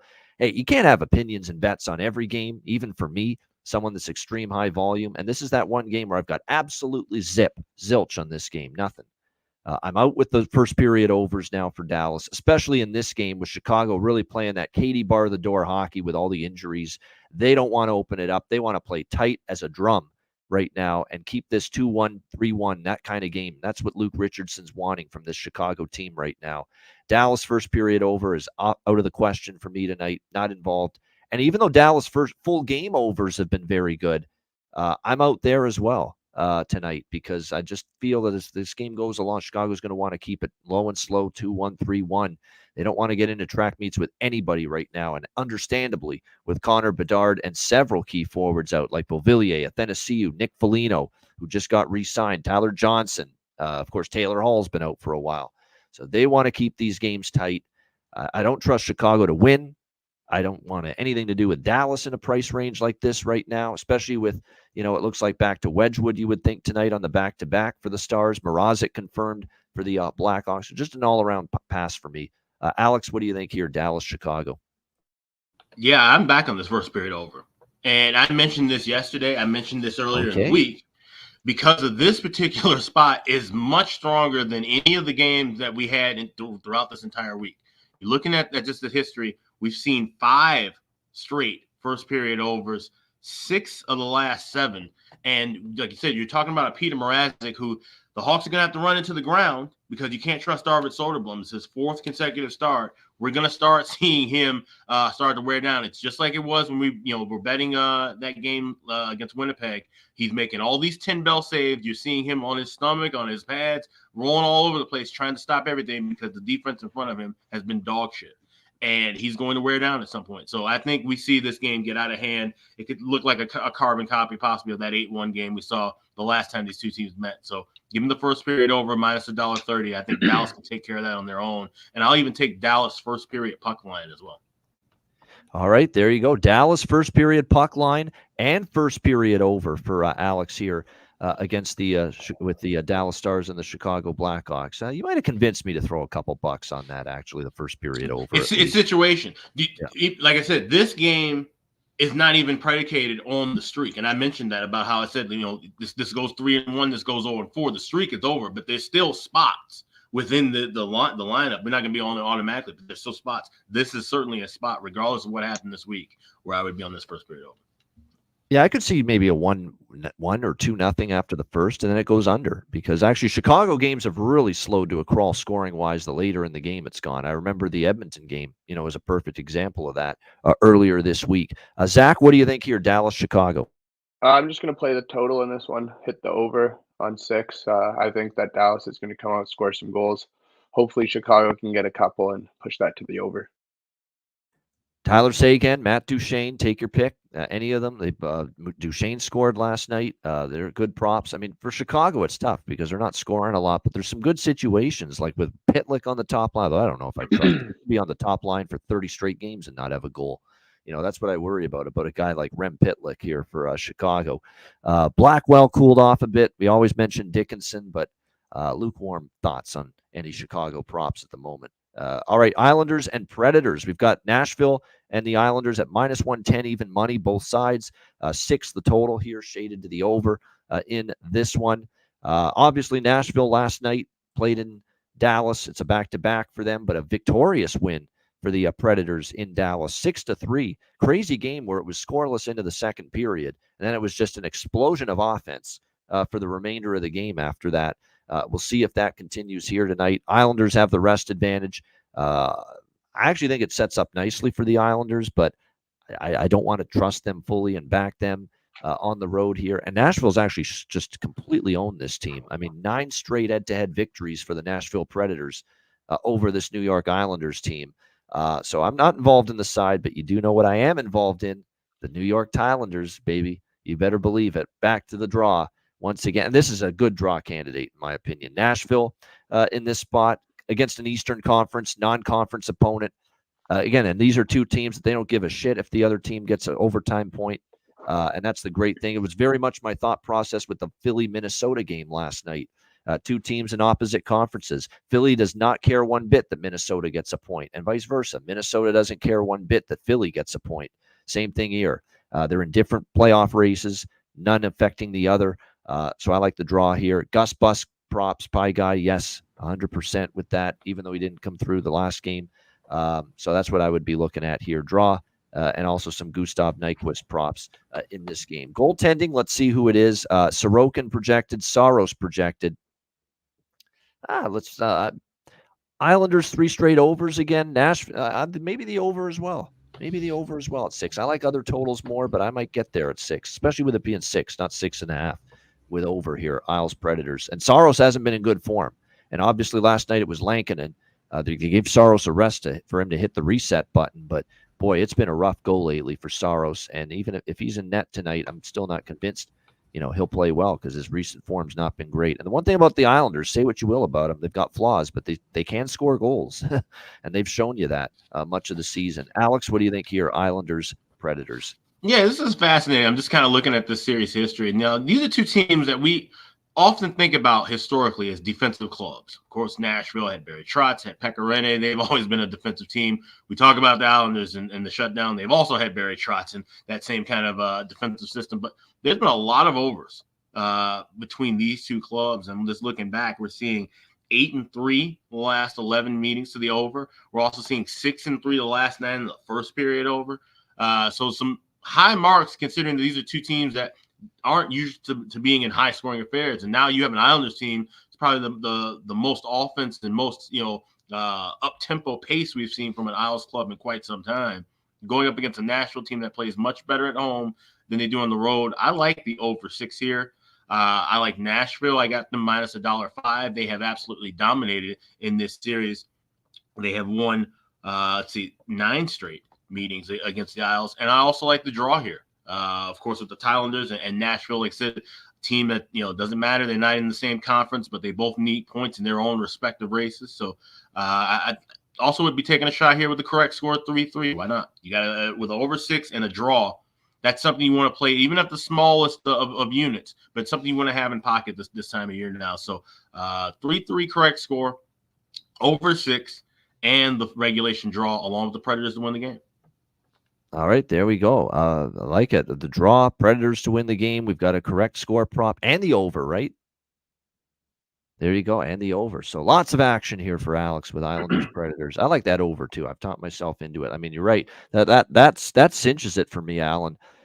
Saros, 5 goals allowed in multiple games recently, so it hasn't been his best stretch of hockey at all in net lately for this Nashville team. Zach, what do you think here? Islanders Predators.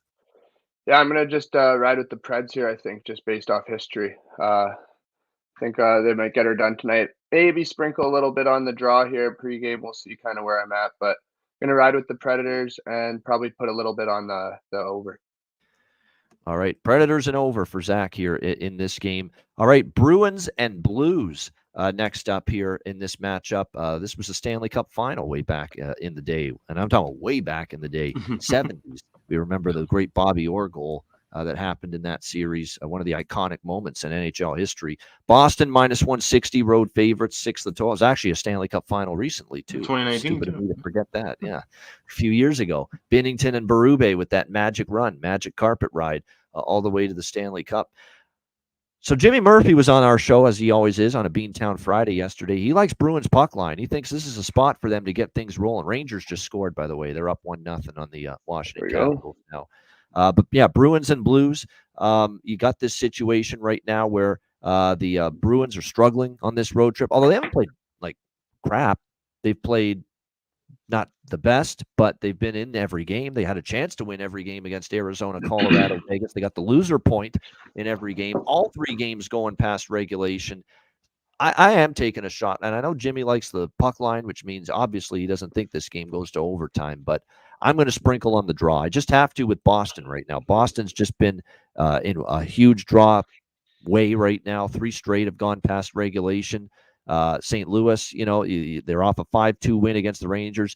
The one thing that concerns me is the Blues continue to play, for the most part, their record with Drew Bannister has been very good, since Craig Berube got fired. I don't know if that's going to continue and indefinitely, but there's no question right now that they're playing with great enthusiasm, energy on a nightly basis. The effort's there for the St. Louis Blues, and there's been a lot of travel for Boston. I'm just worried, is the energy level going to be there for the Bruins tonight? Not to mention, of course, a little bit of a banged up, battered, and bruised team right now, which we talked about yesterday with Jimmy, where Brandon Carlo's on IR. Patra's banged up. Now you got Linus Ullmark day-to-day.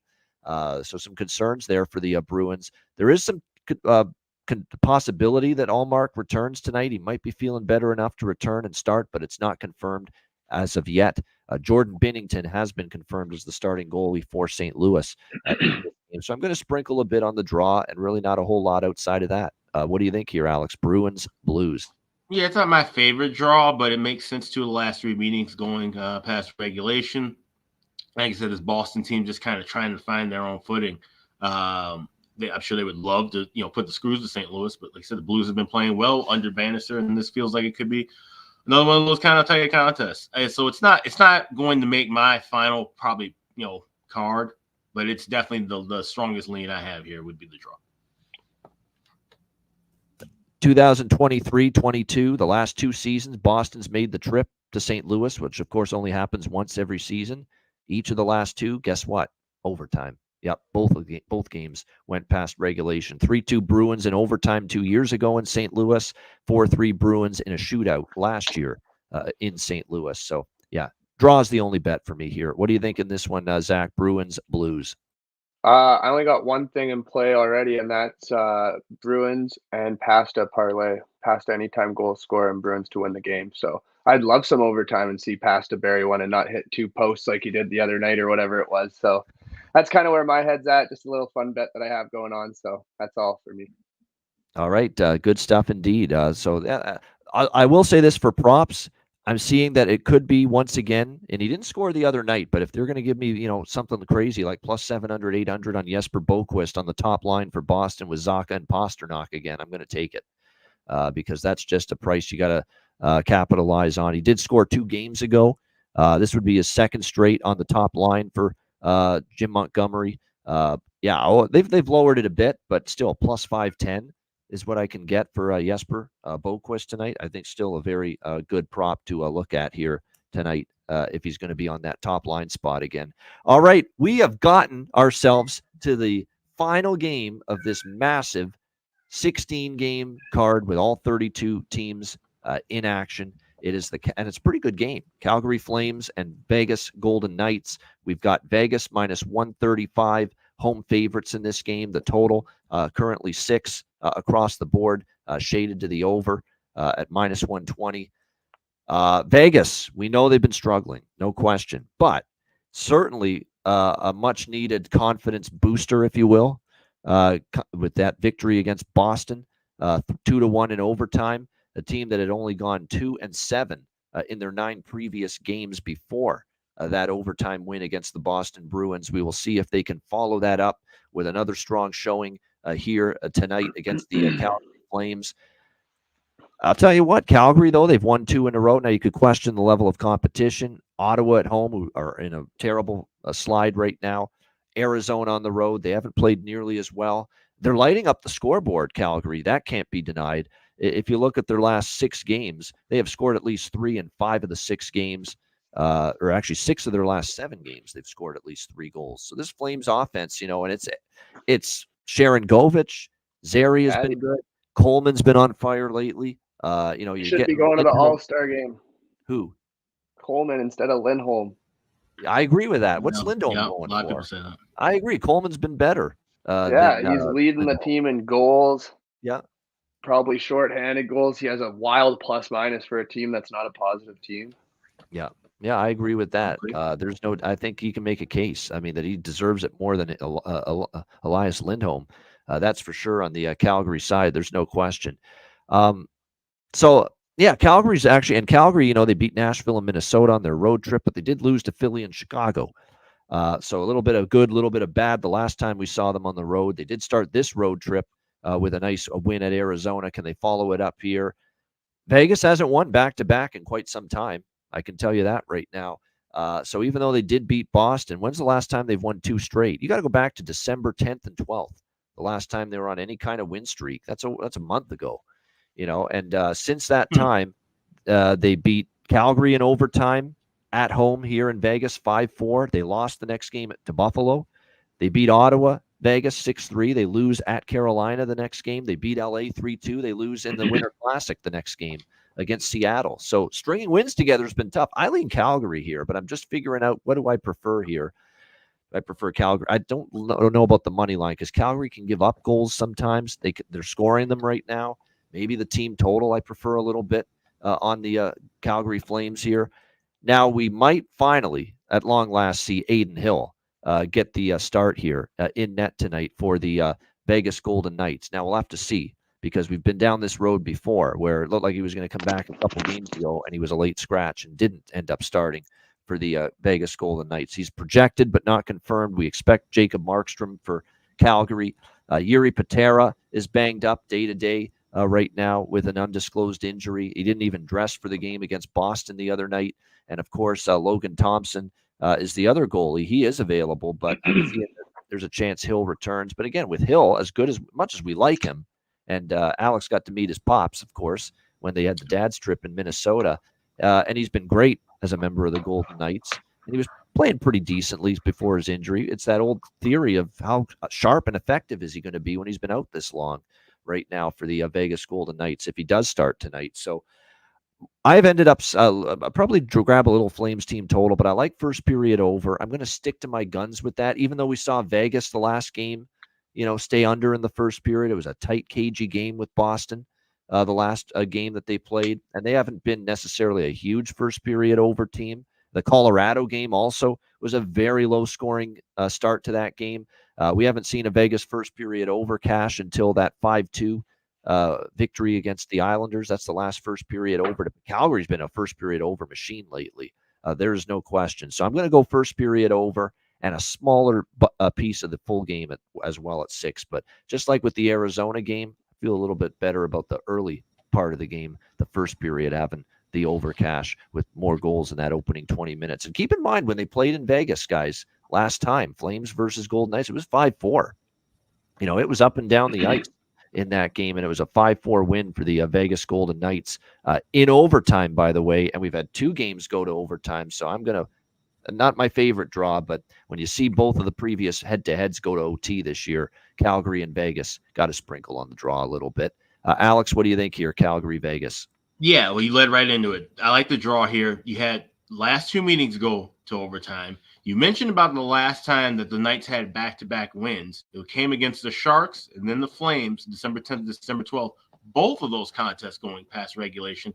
And we saw the last game with Vegas and Boston. That was a nice and easy draw as well. So give me the draw here. But I also like that first period over. Like you said, Calgary's been rolling in that department. And we can always kind of rely on Calgary. At least, they're going to bring some action more often than not. They're going to be the team giving up that first goal in the first period. But like I said, with Vegas, I can see where Vegas needs to kind of, at home, try and push that pace and tempo a little bit more and try and get to an early lead. So I think the pace will dictate itself and match with the price to make this worthy of a first period overplay. But I also like the draw here as well. There you go. For first period over draw for Alex. Yeah, Byron Frazee is who you're talking about there, Ice X, recalled from Henderson. And I know for a fact that guy's been everywhere. Like he has been AHL, ECHL, some NHL stints with the Leafs and then with the Marlies, and then he went to the Lightning organization, Lightning for a bit, Syracuse Crunch, Montreal Canadiens, Laval Rockets split between there, Flames he got into one game, Stockton Heat back when they were the affiliate, and now Henderson and Vegas. So he's been a AHL and NHL up and down like a yo-yo guy. Yeah. Yeah, Samsonite. He's a luggage guy. Luggage guy, exactly. Yeah, he's a Johnny Cash guy. He's been everywhere, man. Yeah, exactly. That's Byron Frazee right there. No question about that. All right, Zach, your Calgary Flames. This is your team. What do you think tonight? Flames, Golden Knights. I'm going first 10 minutes, Vegas Golden Knights money line, and first period Knights money line, and then I'm going to watch the rest of the game. That's all I got on it. I think Vegas is going to come out hot. Calgary tends to let in some goals early. I don't know how many times they've strung together 3 wins this year. Could definitely count it on one hand, maybe a couple fingers. Another thing I'm probably looking at is Huberdeau over a point. He's got 6 points in his last 4 games, so maybe he's finding some of his game. I don't know. I still have quite a bit of doubt, but he's been rolling pretty good. So I'm looking at that. I think you can still get him at plus money on just a point. And then 2 points for him is at plus 550. I don't know if I'll dabble too much on that. He usually struggles a little bit more against these top tier teams that are a little tougher and harder on their top players. So I'm only going to take him on the point just because of the value and just because he's kind of been hot. I mean, if I'm going to look at Calgary props in this game, I'm going back to the same 2 guys I mentioned every game lately, Sharon Govich and Coleman. I mean, why they've been awesome. The apple cart? No question. Go with both of those. Oh, beautiful goal just now by the Caps to tie the game 1-1 with the Rangers there. So late first period. Sharon Govich and Coleman for sure as far as props in this game here with the Calgary Flames. Definitely think those are worth a look. No question about that. With the way they've both been producing lately for them. All right, great stuff. Kadri, we'll see. Kadri has been a little bit better. I agree. If you want to consider betting goal or assist props with him, I don't hate it by any stretch of the imagination. You could see him chip in here as well. It kind of feels like a game made for Kadri, more physical, heavy type of style from the Vegas Golden Knights, and maybe that gets him to have a pretty competitive night here and solid night for the Calgary Flames. Good stuff. That is the Saturday card. We appreciate it very much. A shout out to everyone in the chat. Hit the like button. 260 live viewers. We appreciate the support of all of you joining us here on the Ice Guys show on this Saturday. A busy Saturday. It's not just every NHL team in action and 16 games. It's a huge NFL weekend, wild card weekend, double headers now with the move of the Bills-Steelers game each of the next 3 days. So a great weekend of sports, no question about that. It's also a great weekend to sign up at patreon.com/Ice Guys. Just $10 per month. Again, get on board.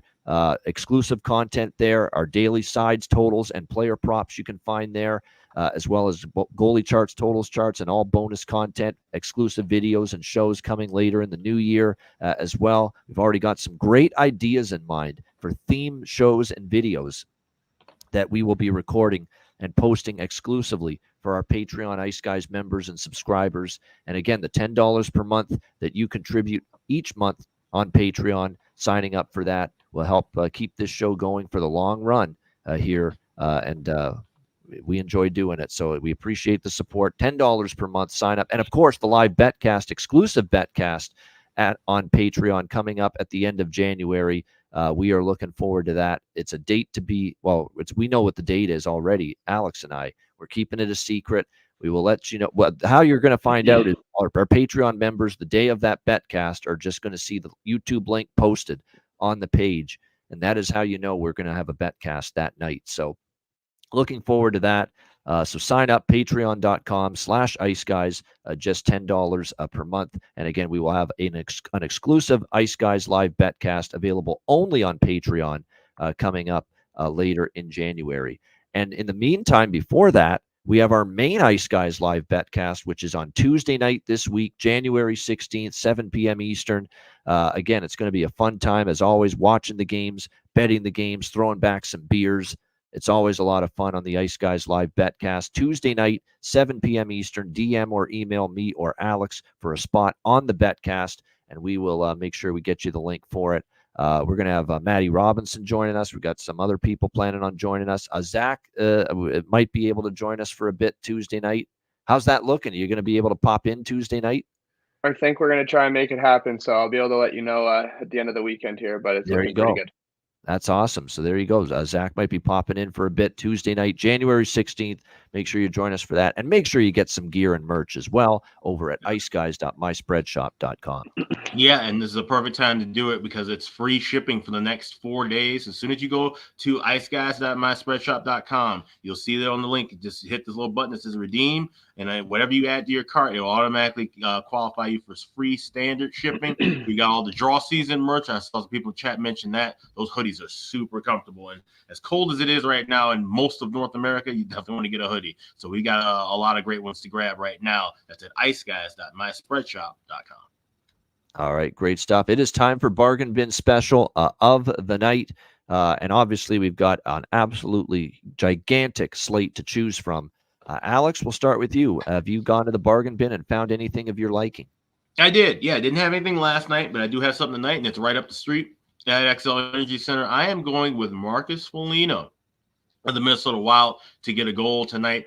He's moving up in the line. He's in the second line right now. And I think that's going to be, he's one of those guys that really need to get things going for the Wild. And they're going to find ways to win games. And he seems to kind of show up a little bit better at home than he does on the road. And with that being said, he's had 9 career goals against Arizona. He's got 6 goals in the season. So we're taking a shot with him, looking to try and find where I have the price. Too many things written down. Here we go. Marcus Foligno plus 500. You can get that at BetMGM and at FanDuel. I grabbed it at MGM. So plus 500 for Marcus Foligno. Anytime goal for the Wild tonight against Arizona. That is my bargain bin special for Saturday. There you go. Marcus Foligno at a pretty solid price there for the Minnesota Wild against the Arizona Coyotes. That is going to be the bargain bin special of the night for Alex B. Smith here in this game. Or for this Saturday slate, no question. Zach, did you go to the bargain bin and find anything? Yeah, I'm going with Logan O'Connor on the Avs, anytime goal scorer at plus 550. So that's my bargain bin special tonight. Even better if it's a shorty like he loves to do. So that's where my head's at. I like it because of the fact he's on the second line. He's going to have the minutes. He's going to be a top 6 forward tonight, and probably if Big Val doesn't play, it might open up the door for him even more to make an offensive impact tonight in this game for the Colorado Avalanche. So, yes, I like that quite a bit there with Logan O'Connor for the Colorado Avalanche to be able to find the back of the net for the Colorado Avalanche. There we go. In this game, as I was blanking on who the team was for a minute there. All right, for my bargain bin special of the night, it's a huge slate, so you thought a lot would jump off the page at you as far as the bargain bin special of the night. And to be honest with you, even with this huge slate, there wasn't a ton that just, wow. This is an incredible opportunity here as far as the bargain bin special of the night is concerned. So what I'm going to do here for bargain bin special of the night tonight is I'm going to go back and attempt to cash in with someone that's been very good so far. And I know he didn't find the back of the net the last game. I don't think Gustafsson, it's also from the Minnesota game. I don't trust Gustafsson to be at his best in his first game back. We're going to go back to Dylan Guenther for Arizona tonight at plus 375 at Betano. Dylan Guenther, Arizona Coyotes, plus 375 for my bargain bin special of the night. All right, best bets to wrap up this massive Saturday show. Alex, what do you like for best bet? Yeah, I'm taking a page out of your book from yesterday. I'm going with a draw. I am going with Pittsburgh, Carolina, regulation draw. I got that at plus 350 at FanDuel. 4 of the last 8 meetings have gone past regulation between these two teams, and this is, like I said, a draw season setup. You got 2 Metropolitan Division teams, kind of fighting for, points at a premium. These games become important as the schedule moves along, and I expect a tight one here. So give me Canes and Pens in the draw, plus 350. That's my best bet. All right, there you go. Pittsburgh, Carolina, draw, plus 350 for Alex B. Smith with his best bet. Zach Urban, great job once again. What do you like for best bet? I'm going against my own team today. I'm sticking with that Vegas first period money line. I think especially if they get Hill back in net, that's going to be a boost for them, and Vegas is going to come out flying at home. All right, liking Vegas early in that game against the Calgary Flames, and he's a Flames fan, so there's no bias when it comes to Zach Urban. So Vegas money line minus 124 is the best price you can get with the Golden Knights money line right now. Best bet for Zach Urban. My best bet for this Saturday card, lots to choose from. I love goals in this game tonight with the Avs and the Leafs. We're going to go over 6.5. Colorado, Toronto. I think it's one of those games where, look, Martin Jones is finally showing some cracks in the armor, gave up 4 against the Islanders. Well, the Avalanche have even more potency without than the Islanders do. And even if Big Val doesn't play, you've still got to watch out for Rantanen and McKinnon, who always seems to want to play well against Toronto. Makar and Taves on the back end. I think Colorado finds the back of the net, but I don't love Colorado's game, especially defensively on the road this season. Toronto, we know offense isn't their issue. I think they get some goals as well at home against this Avalanche team, which is a little banged up, and the up and down tendencies of Alexander Georgiev. So Colorado, Toronto, over 6.5, minus 135. My best bet here for this Saturday NHL card. That'll wrap up this edition of the show. An awesome show as always. Thanks to everyone in the chat for joining us. Hit the like button on the way out. A reminder, the Ice Guys is live 7 days a week, Monday to Friday, 2 p.m. Eastern, Saturday and Sunday, noon Eastern. If you can't watch the show live, download the Ice Guys podcast in audio form on all major podcast platforms. For Alex B. Smith and Zach Urban, I am Ian Cameron. Have a great Saturday. Enjoy the games and good luck with every NHL team in action on this Saturday. And we will be back with you tomorrow on Sunday, noon Eastern, for another edition of the Ice Guys.